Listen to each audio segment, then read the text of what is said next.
I was wondering last night when I was, watching Purdue, and then I realized that they had 16 threes, and then the previous game, I think 15 threes, so 31. And that's the most since Loyola Marymount back in, I think, 1990. They were so far ahead of their time, Jim, when you look at what they were doing. I mean, that's what people do now. Golden State will trade a 2 for a 3. And here's Loyola Marymount. What would they be like now if they were doing it like they were back then? They'll be incredible. And you think about it back then. You remember, let me see, the Denver teams of the mid-'80s when they were putting up a lot of points. Kiki Vanderway.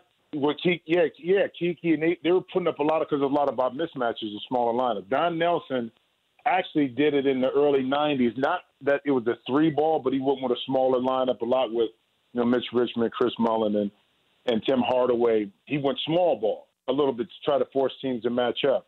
But it's amazing how the game, and I'm not one of those, old school guys that says, when we played back in the day, it was this, and, the guys now couldn't play. Well, you know what? The game had to evolve in order to grow.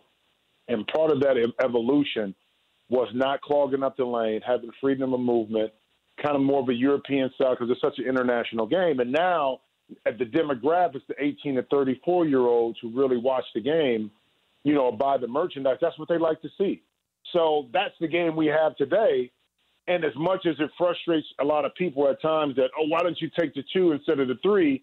That's just how teams play. And the precedent was set back then, but it took a while for it to evolve to where we're at thanks to Golden State. But don't you think this is the impact, the legacy of Steph Curry, that we'll look back on this with what he brought to the NBA at his size, giving everybody the thought that maybe I could play that way or I can shoot that way? That's a great question. I think the timing of everything of not only Steph, but how the 4 and the 5 position has changed. Okay, I think all that was going on at the same time because you were having a guy like Dirk who was not your prototypical 7-footer European player, okay? So that gave you pause in regards to where the game was going, utilizing the three-point line. And Steph, his evolution, now keep in mind, people forget that, Golden State was pretty close to trading Steph or didn't know if they wanted to re-sign him, okay, because of his injuries. So it's not like Steph came into the league and his first 2 or 3 years, the league looked at Steph and said, you know what, we got to go find a Steph Curry. Okay, it evolved into what we see right now, the iteration of this Golden State team by getting the right people, the right philosophy, and the right coaches to realize this is what can make us more successful than other teams. So Steph had a lot to do with it. I think the evolution of, again, post players being more versatile on that 4 position. So all that stuff came together, but Steph has been the face of what we see today. For more Dan Patrick Show, tune to Audience Channel 239 on DirecTV or download the Dan Patrick Show app.